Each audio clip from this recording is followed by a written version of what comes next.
thank you. Yay! Well, John, thank you for that nice introduction. I really, really appreciate it. I appreciate you. And we want to just say thank you for investing in this state and continuing to grow. We appreciate that for hiring Iowans and for investing in the community.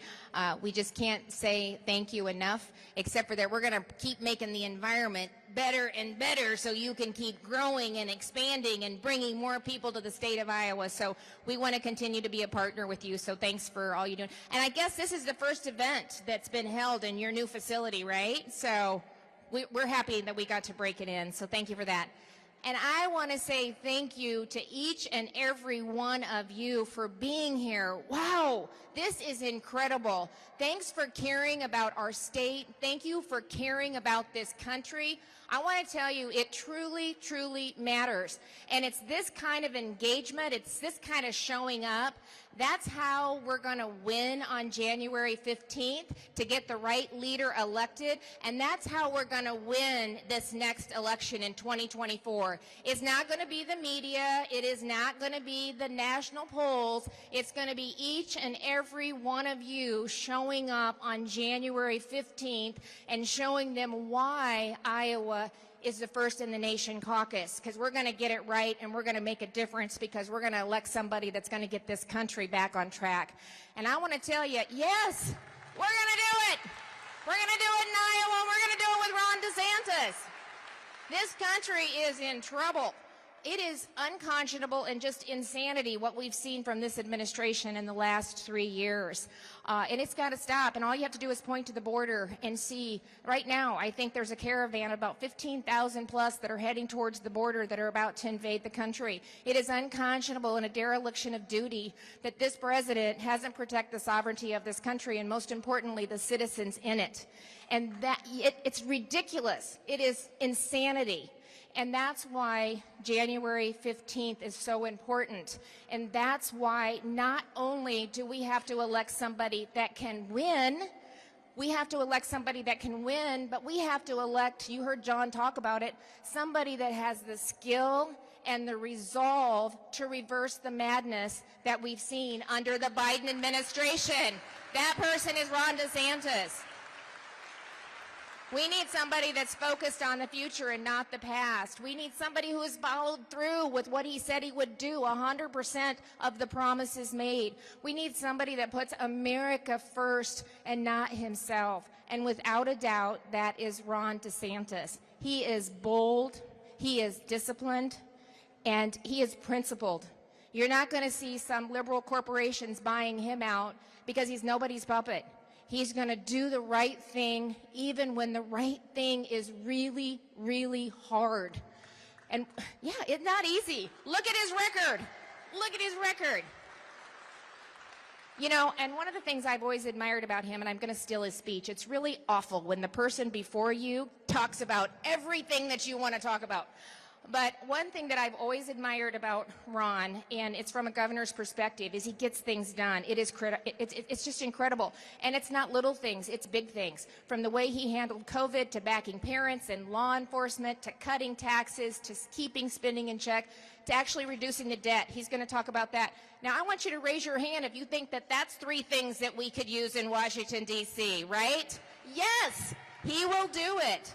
This is a guy that when a hurricane hit the state, now think about that. We had a derecho, we have tornadoes, we've dealt with Mother Nature. He built a bridge, cut through the red tape and bureaucracy, and built a bridge in 3 days.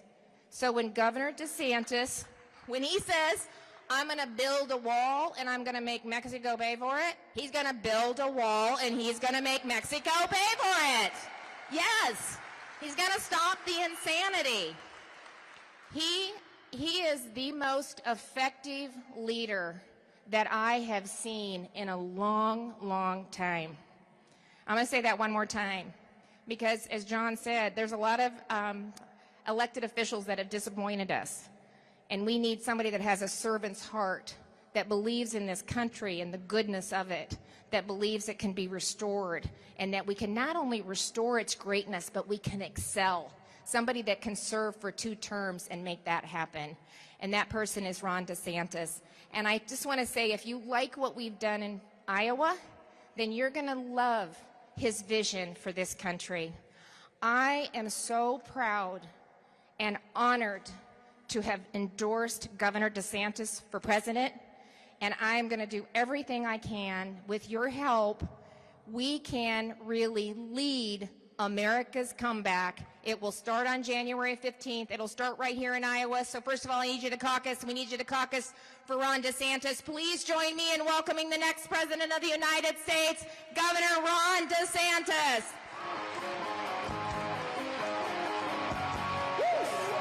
Thank you. Thank you so much.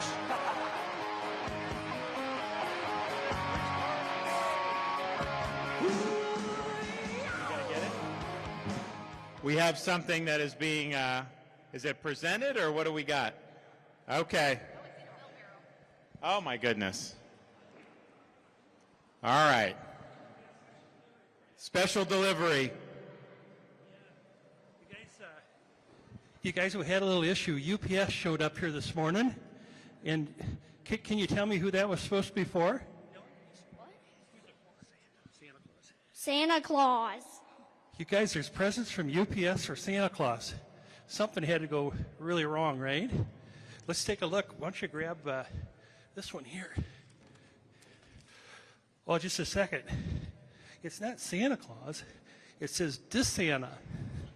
So maybe they shipped this here wrong, but here's, and Governor, here's a little something for you. And you guys, if you want to open those, yeah, rip them open. And if you look to your left, you might see it. Okay, so yeah. I got some young kids that'll like that. Yeah, see, guys, these are really special. So cherish them, and yeah, someday you'll see them on the road. So thank you. Well, I've got young kids that are going to love this, so thank you very much. We appreciate it. You got that? All righty. Oh, good. Okay, great. Well, thank you. Thank you all for coming. We're excited to be here. You know, one of the things we were able to do over the course of campaigning in Iowa was, just as a guy that grew up playing baseball all the way through college, I remember being a kid watching this movie about them building a baseball field in the middle of the cornfield, the Field of Dreams.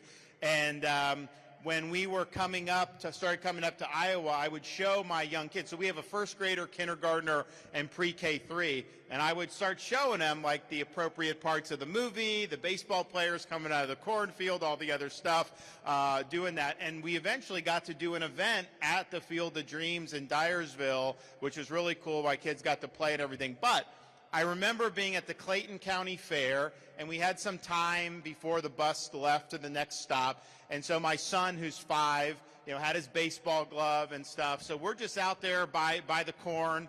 You know, we're just playing catch back and forth, kind of father and son. And he stopped and he looked at me and he said, "Dad, is this heaven?" And I said, "No, son, it's Iowa." Now he knows what to say. So sometimes when we're there, when we're up here by the corn, I will say him. I'll say, "Mason, is this heaven?" He's like, "No, Dad, this is Iowa." You know that. So we're excited to be here. We're excited to be in the home stretch for the Iowa caucus. I want to thank Governor Reynolds for her support. As the governor of Florida, I have a unique window in what goes on in this country. Because every time one of these blue states does something stupid, I gain more residents in my state. People flee Chicago, they flee Los Angeles, they flee New York, they flee Minnesota because the policies are destructive and their quality of life diminishes, their freedom diminishes, and Florida has really been the refuge that people have escaped to. So I talk to people when they come. And they talk about how dysfunctional Illinois is. They talk about how bad California is. When I'm in Bonita Springs or Marco Island in the wintertime and I meet Iowans who are on vacation, spending part of the year, they're very happy with how Iowa's governed.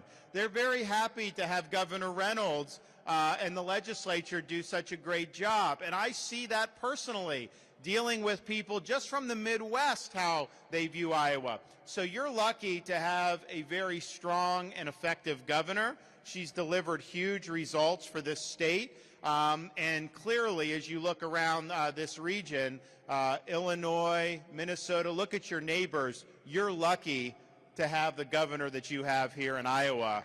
I can tell you that. Now, Iowa's the first caucus contest, of course. We also then do, New Hampshire's the first overall primary, and then South Carolina's the first in the South primary. And I actually have a supporter of mine from South Carolina that I want to welcome up here. He's a member of the South Carolina State Senate, Josh Kimbrell, and he can basically talk about South Carolina, red state, what they've done in terms of Florida leading and providing inspiration. So he's come to Iowa to campaign yesterday and today, and he's going to say a few words to y'all. Well, you're here to see Ron DeSantis, not me, but let me just tell you, there's a reason why a South Carolina senator has flown to Iowa, and it's not just because it snowed yesterday, okay? I came here to support the next president of the United States, and it's not going to be Nikki Haley. It's going to be Ron DeSantis. Now, I've tried to make clear to people, it's not personal. I don't have anything against Nikki personally. I've known the former governor of my state for a while. But during this campaign season, there's a lot of fiction going around out there that she somehow made South Carolina a deep red state. Well, the reality is we were a red state before Governor Haley, and we're redder after Governor Haley. And we're redder because of the work of Ron DeSantis in Florida than the work of Nikki Haley in South Carolina. Because whenever she ran for governor in 2010, she talked about she was going to pass school choice. And then after she got elected, nothing ever changed. We never passed school choice. She ran in 2010 saying she wanted to cut taxes. Never cut taxes. We passed the largest tax cut in South Carolina history just last year. She talked about parental rights. None of that happened until Ron DeSantis did it in Florida, and we followed suit in South Carolina. Heck, when she was governor of South Carolina, she opened up a recruiting office for the Department of Commerce in Shanghai that we had to shut down after she left office. So the reality is, if you want a rock road conservative that's going to put America first, respectfully, it's not the 45th president of the United States. It's not the 116th governor of South Carolina. It's the governor of Florida.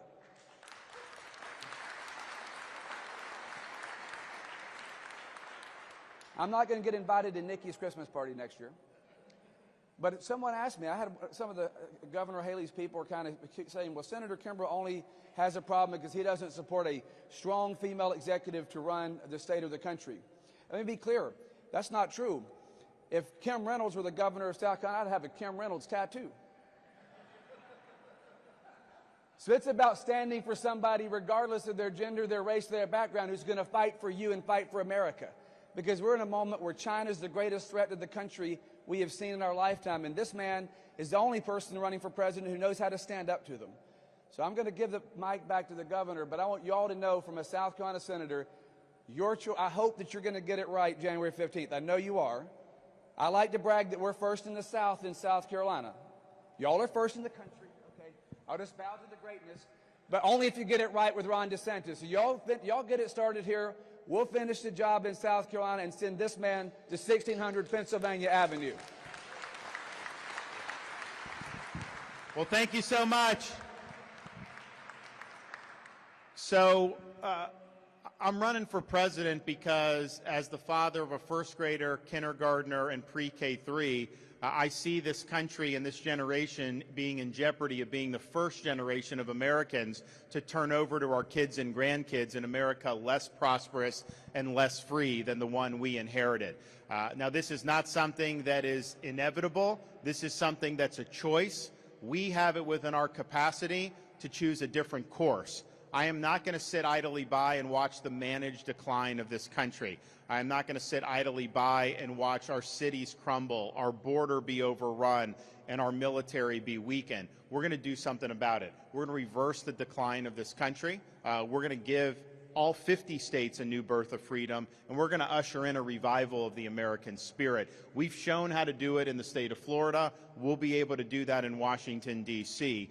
First, you need a president that's going to fight for you. And a lot of these Republicans won't even do that. They get up to Washington and they cave to the Democrats and the media, and the Democrats win issue after issue. It's not how it's worked in Florida. I've stood and fought for people, whether that's standing against Fauci and making sure kids were in school and our businesses were open during COVID, whether that's standing against companies like Disney and ensuring our schools were not sexualizing the curriculum in elementary school. We have stood strong and fought for people when it matters most. And if you're not willing to do that, then don't even bother signing up for this, because nothing is going to come easy with what's going on in this country. You got to be willing to dig in. You got to be willing to fight for people, particularly when it's not easy. But you also have to be able to win these fights. And yes, win the election. And Republicans outside of Iowa, Florida, a handful of other states have not been winning very many elections recently. I was able to win the biggest election victory that any Republicans ever won in the entire history of the state of Florida in 2022 in our governor's race. And we did that not by embracing pale pastels, but by governing in bold colors. We were taking strong positions. We were delivering big-time results for people. And voters who never voted for a Republican in their lives responded and voted for us in record numbers. That's what we need across this country. You know, we've been barely scraping by in election after election nationally for so long. We need to start winning again, and we will do that. But more importantly than that, when you get into office, you need to win these victories. I'm the only one running for president that 100% of the things I promised my folks I would do, I delivered on 100% of what I promised I would do.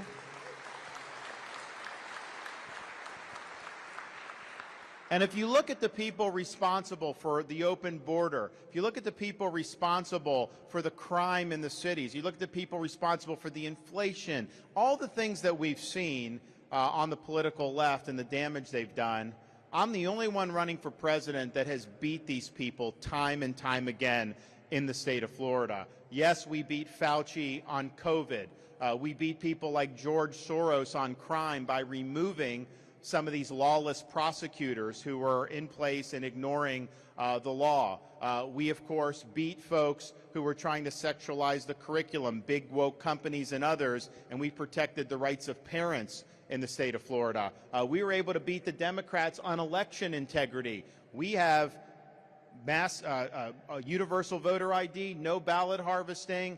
We do it right. We count the votes on election day and actually produce the result. And so we've shown how to do it on that. We beat the left on banning China from purchasing land in the state of Florida, which is a big, big problem. So we have fought and we have won for the people of our state. And that's what we need as Republicans. We need to win these fights. You know, you have a situation in our country now where the left, they're not just trying to advance their agenda through legislative chambers and in the U.S. Congress.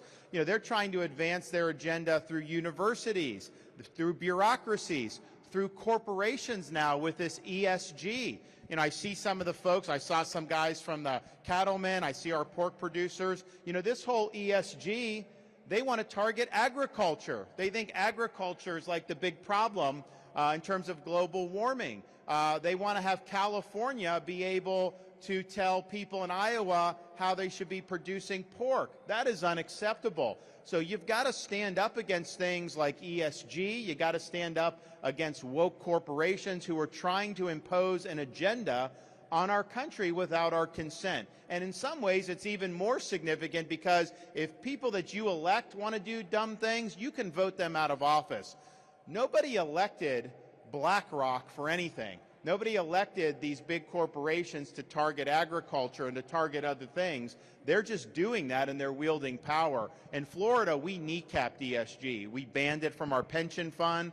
We made sure that they're not able to do things like social credit scores. But these are battles that we have to fight and win nationally. And I can tell you this, we are going to win these battles. We're going to be there for agriculture, I can tell you that. We also need somebody who can lead. And leadership is, you know, it's not entertainment. Leadership is not about producing a show. It's not about generating clicks on social media. What leadership is about is articulating a vision for the direction you want to take the country, delivering on that vision and producing results that will have a lasting impact on the people that elected you to office. And that's what I've done in Florida, and that's what I'll do as president. Every single day when I get out of bed, people are shooting at me as governor and as a presidential candidate. As president, of course, they're going to come after you. The bureaucrats aren't going to want to give up their power. The media is not going to want to see conservative policies. The left's going to come loaded for bear. Every single day, they're trying to push you off your game. You got to have that compass set to true north. You got to know why you got elected, and you can't be diverted from doing what is right for the people that you represent. So we will bring the type of leadership that this country is currently lacking, and it's not about me. I'm not running on my issues. I'm running for you. I'm running for your family, and I'm running for this country. I'm the vessel as a leader to be able to make decisions and to be able to articulate that vision. But ultimately, you need a cadre of people surrounding you. You got to go into office with a sense of humility, knowing you can't do it all about yourself. But it's not about me. It's about the future of this country. And so I understand that. I have that frame of mind, and we're going to be able to make better decisions as a result. And look, we know what we need to do to be able to turn this country around. One of the ways I think about it is I can sit here and promise you this, that, or the other thing. Now, I do have a record of delivering on promises, but everyone kind of does that. Better way for me to think about it is, okay, get elected in 24, re-elected in 28. When you're leaving office 8 years from now, almost 8 years from now, 9 years from now, what am I going to be able to tell you we actually accomplished? That's really what matters. And I think we're going to be able to say a number of things. One, we're going to be able to say that we restored the American dream in this country, that the people that work hard are trying to raise families, that they're able to get ahead again, and they're not going to be battered down with high prices and high interest rates, by overbearing bureaucracy, by a Congress that's borrowing and printing and spending so much money and mortgaging our future and our children's future. No, we will have restored opportunity in this country. We're also going to be able to say that we've restored the sovereignty of our country. No more Mexican drug cartels overrunning our border. No more illegal aliens pouring into this country by the millions. We're going to put a stop to it. We're going to build a border wall. We're going to deport the people that are here illegally, and we are going to hold the Mexican drug cartels accountable for the carnage that they've unleashed on this country with the fentanyl epidemic killing tens of thousands of Americans each and every year. We're also going to be able to say that we have restored the U.S. military to its proper glory. I'm the only veteran that's running for President of the United States. And I understand the importance of having strong recruiting, having a strong culture in the military. We cannot allow the military to be used for political purposes or for social engineering. The only thing that matters is accomplishing the mission. And when I become Commander-in-Chief, we will restore the military to its proper function, which is mission first, and making sure people are promoted based on merit and achievement, and not for any other political agenda. But we will revitalize the military, strengthen our defenses, so that we can fend off the threat posed by the Chinese Communist Party. We'll be able to tell you that the 21st century is not going to be a Chinese century, it's going to be an American century, and that's going to be good for our kids and grandkids. I'm also going to be able to tell you that schools in this country are focusing on educating kids, not indoctrinating kids. We are going to protect the rights of parents to direct the education and upbringing of their kids. We're going to make sure that curriculum is appropriate and that agendas are not being pushed on our kids. And we're going to make sure that young people learn what it means to be an American. They learn about the founding principles of this country. They learn about our Constitution, so that when we're graduating kids from our school system, they're not just blank slates, that they have a foundation of what it means to be a citizen of a republic. And we are going to make sure that colleges and universities are not indoctrination camps, that they are following traditional mission of universities to pursue truth. We're also going to be able to say that whether you live in a red state or a blue city, criminals are held accountable for their crimes in this country. We're not letting inmates run the asylum. We're not letting rogue prosecutors let people on the loose and refuse to enforce the law from sea to shining sea, Americans have a right to live and raise their families in peace and security.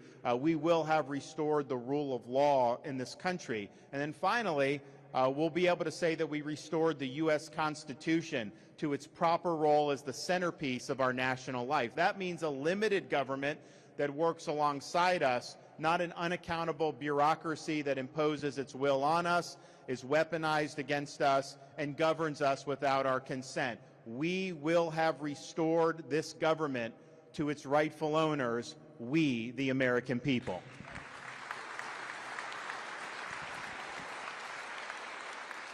And we're going to be able to say we've done a lot more, but if we can just say we've accomplished those things, then we will be able to say that we've restored America to what President Reagan called a shining city on a hill, that we will in fact have turned her over to the next generation stronger and more prosperous than when we inherited it, and we will have done our duty as Americans to step up and defend freedom when it's at risk. And I'm motivated by having young kids and concern for the next generation, but I'm also motivated to run because I think we owe a debt of gratitude to previous generations who have fought for this country, who have sacrificed so that we could have opportunities as Americans. I would sometimes take a flight up to Washington, D.C. that would go into Reagan Airport and take a particular route that would take you flush parallel to the National Mall in Washington. And if you looked out the left side of the plane, you saw very close panoramic views of the Lincoln Memorial, the reflecting pool, the Washington Monument, other monuments, the beautiful U.S. Capitol building. And you feel a sense of pride as an American because those symbolize the principles and the ideals that have separated this country from other countries throughout human history. And when tourists would see it, they would love it. But I figured out after doing that trip a few times, the best monuments to this country's ideals are not found out of the left side of the plane on the nation's mall. Because if you looked out the other side of the plane, you looked over the Potomac River, you looked and saw a series of small nondescript monuments orderly arranged over the rolling hills of a place called Arlington National Cemetery. And it occurred to me then, and I believe now, you can have the best Constitution in the world, you can have the best Declaration of Independence in the world. These things do not run on autopilot. They require people to step up and defend freedom when it's at risk, and sometimes put on a uniform, risk your life, and even give the last full measure of devotion for service to this country. Now, we're not called upon to make sacrifices of that nature here in this political season, but what we are called upon to do is to preserve what George Washington called the sacred fire of liberty. This is a fire that burned in Independence Hall in 1776 when 56 men pledged their lives, their fortune, and their sacred honor to establish a new nation conceived in liberty. It's a fire that burned at a cemetery in Gettysburg, Pennsylvania, when our nation's first Republican president pledged this nation to a new birth of freedom. It's a fire that burned on the shores of Normandy, France, when a merry band of brothers stormed the shores, defeated the Nazis, and preserved liberty throughout the world. It's a fire that burned at the foot of the Berlin Wall in 1987, when a resolute Republican president stood in front of that wall and said, "Mr. Gorbachev, tear down this wall," and eventually led to the dissolution of the Soviet Union. This is our responsibility, to carry this torch and to preserve this sacred fire of liberty. It's not a responsibility I shy away from. It's a responsibility I welcome. It's a responsibility we should all welcome, to do our part to defend freedom when it's at risk.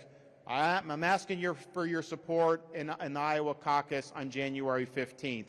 Iowa can set the tone for the entire country with how you vote on January 15th in the caucus. I can tell you this, as the nominee of the party, I will get the job done. We'll win up and down the ballot just like we did in Florida. As a leader, I'll always conduct myself in a way that you can be proud of. And as your president, I promise you this, I will not let you down. Let's get it done. Thank you so much. God bless. I can take some questions, I think, if anyone has any. Thank you. Do we have any questions? We have time to take some questions? You have a question? Okay.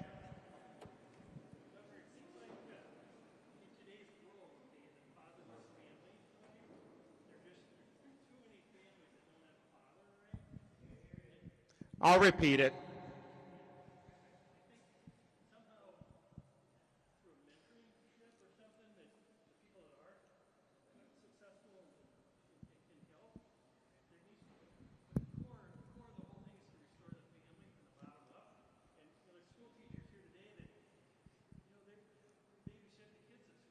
Right.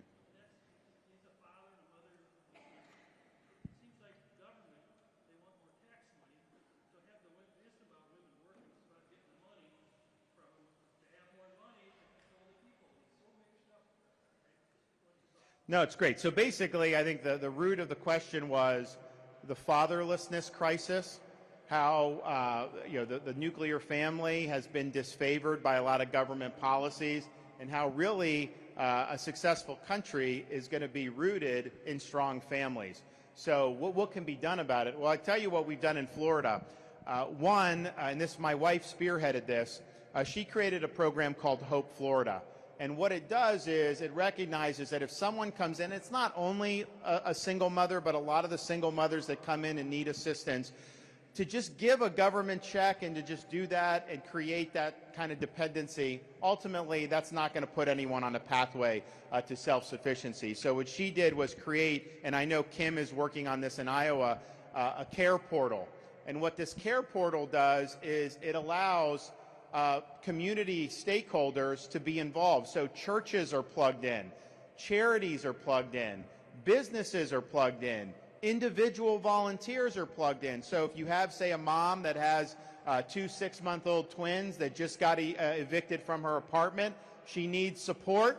Instead of just putting all your faith in a government bureaucracy, those needs go out to all those stakeholders. And guess what happens?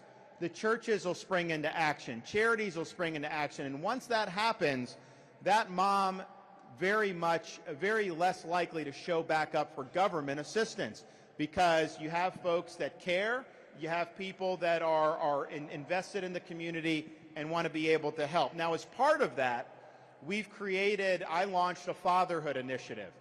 Part of it is to get dads involved, because you do have situations where the fathers aren't involved at all. And we did it partially as a result of working with some charities in Florida. One of them was called All Pro Dads. It was started by Tony Dungy, who was the coach of Tampa Bay and also the coach of the Indianapolis Colts. Great guy.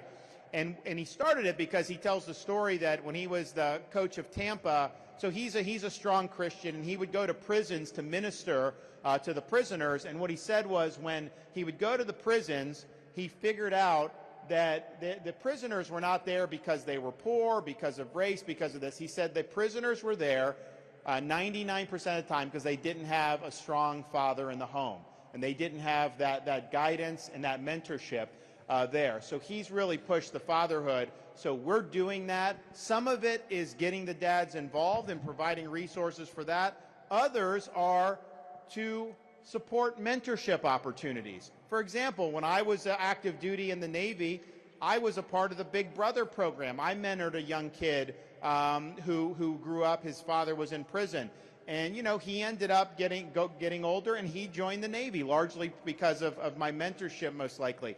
So this stuff does matter, and we're working hard in Florida across different ways to be able to do that. But if I could snap my finger and do any one thing to kind of help society, if you just said that every kid would grow up with strong families and a father in the home, that would solve a lot of the social problems that we see in this country. So it's very, very important. Yes.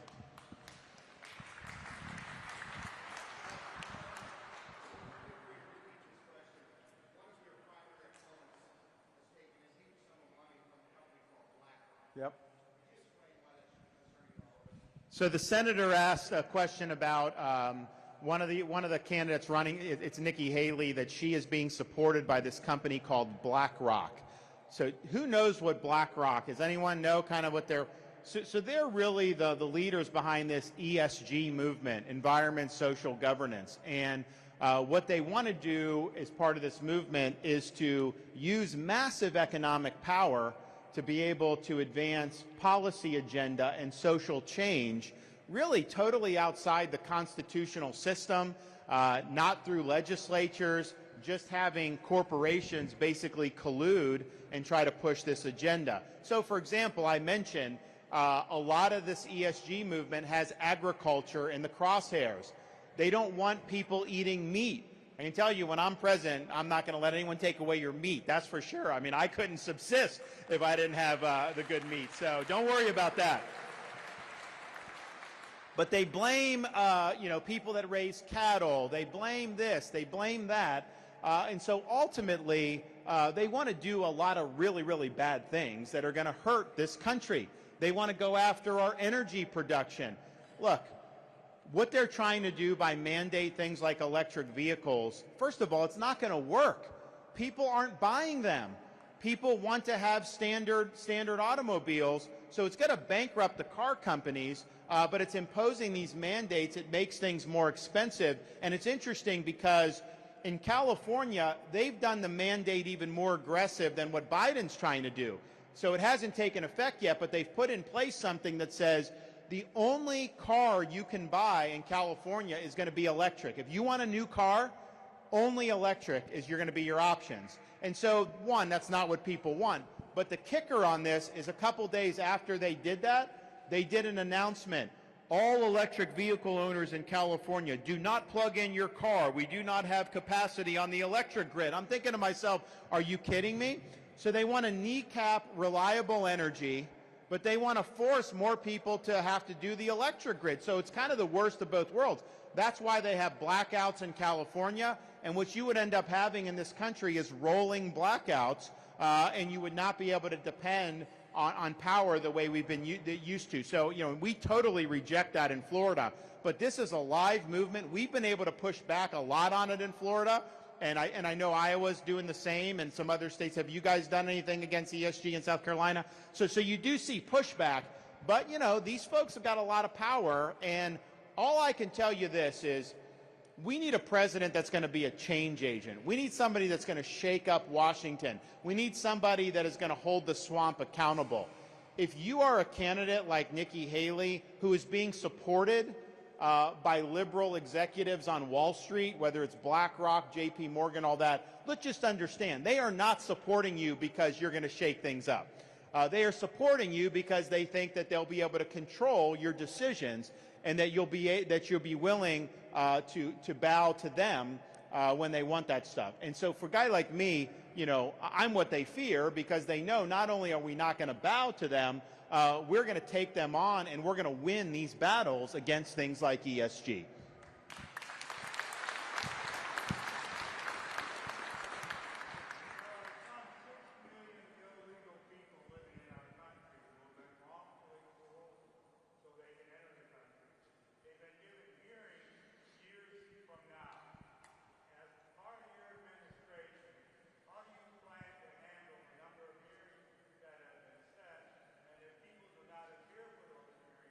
Will you deport those who fail to? 100%, yes, we will deport, of course. And we're going to revoke this parole. It's unconstitutional what he's doing. He's abusing this idea of parole. He's using parole to nullify the law, basically. That is not what that was there for.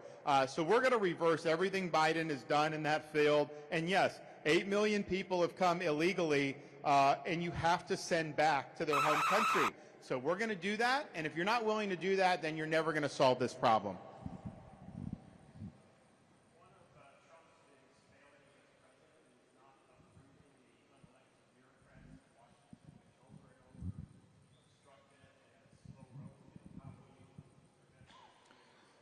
It's a great question. So the question was, Trump failed to really drain the swamp or to uproot the bureaucracy.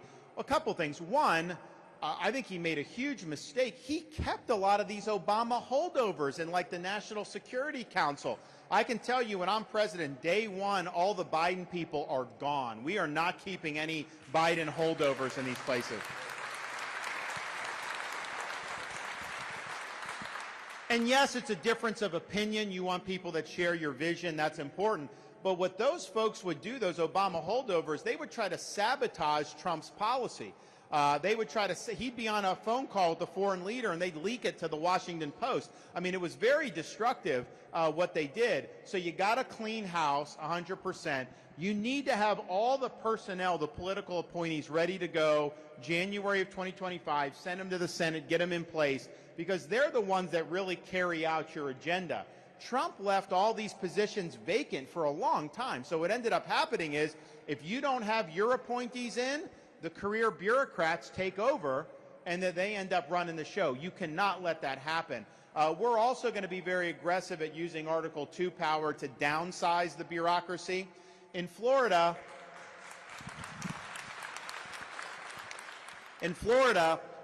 we have millions of more people than New York does, for example, and yet our budget is half the size of New York's budget, and we have the lowest percentage of government bureaucrats to population in the entire country. And yet, when people move from New York to Florida, what do they tell me? You guys have better roads, better services, better education. So how are we able to do this with a small bureaucratic footprint and half the budget? It's because most of what government does is not necessary.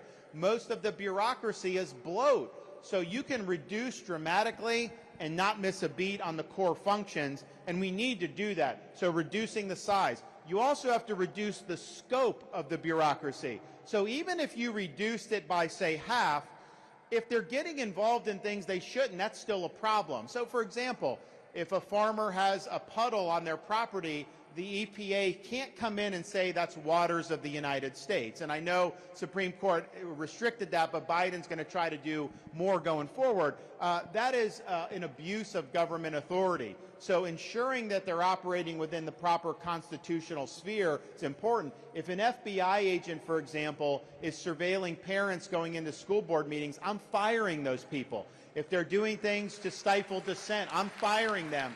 We're not going to put up with it. The reason you have a massive, unaccountable bureaucracy is because there hasn't been proper constitutional accountability over these agencies. And the Founding Fathers would have predicted this. Power accumulates and then it gets abused unless there's proper checks and balances. So we have an obligation as president to come in, show that there's a new sheriff in town, and bring the administrative state to heel. And that's very, very important. It'll be a top priority for us. One more. Yes, sir. After immigration, it's become apparent the law needs reform. As president, I would be interested in what type of reform you would see, and I'll give you my advice. We need to reform asylum, we need to reform chain migration, and we need to change birthright system. Great. So I agree with you. So one, we will abolish chain migration. We should not have chain migration. Now, look, an American citizen bringing in a foreign spouse, yes, but to bring in cousins and all that stuff, no, we're not going to do that. So we will do that. Yes, people that come illegally should not be entitled to birthright citizenship under the 14th Amendment just by having a child on U.S. soil. That was not the intent of that. That'll be litigated, but we will do that and enforce that issue. That'll end up going to the Supreme Court, but I think we'll be able to win on that. And yes, the asylum, one, we're going to reinterpret the current interpretation because I don't think that was the intent. You can't just show up at the southern border from a neighboring country and just claim asylum and all of a sudden trigger this process. So remaining in Mexico, doing all those things, that should be the norm. But asylum is being abused. It's not just because America's a better country. It's supposed to be people are being persecuted, for their religion or their ethnicity or things, and that's just been a total disaster in terms of how that's been abused. Part of the reason it's been abused, and we're gonna hit this, NGOs, non-government organizations, some of these religious groups, nonprofits, so to speak, they make a fortune by bringing in migrants into this country from the federal government. So they actually orchestrate the movement of people while they're in these other countries and help facilitate them into this country. I did a grand jury investigation in Florida, and they identified this stuff. Catholic Charities, Lutheran Family Services, a lot of these groups that make money. I'm not funding these NGOs who are violating, trying to skirt our law. That is totally ridiculous. So yes, we will do that. But what we're also going to do, we're going to empower the states to enforce immigration law. If someone hops the Rio Grande, Texas should be able to send them back. It shouldn't trigger a whole federal process. Let's let the states get in there and help us. It'll be a force multiplier if they're able to do that. And then the other thing is yes, we see the massive people coming illegally across the border, but I don't think we should have mass immigration, period. Europe has allowed mass immigration. It doesn't work. Anyone coming, nobody has a right to come to this country. You come to this country, and the test is, does it benefit the American people? And there are times when it does, but to bring people in like Europe has done that don't want to assimilate and reject the values of the country, that doesn't work. If you don't believe in America's values and principles and you don't want to assimilate into America, then you are not going to gain entry into America. And that's the way it should be. And we can't be politically correct about this. Well, thank you all. I'm asking for your support. If you've signed up for us, thank you. If you've not, we have cards where you can sign up. And for those who are supporting us, bring a neighbor, bring a family member, bring a coworker. It's really, really important. Ultimately, your voice is what matters. The media wants to act like that you don't even count, that they just determine everything. No, you count. And you have the ability to really shape the future of this country. So thank you for coming. God bless you. And let's go win this thing on January 15th.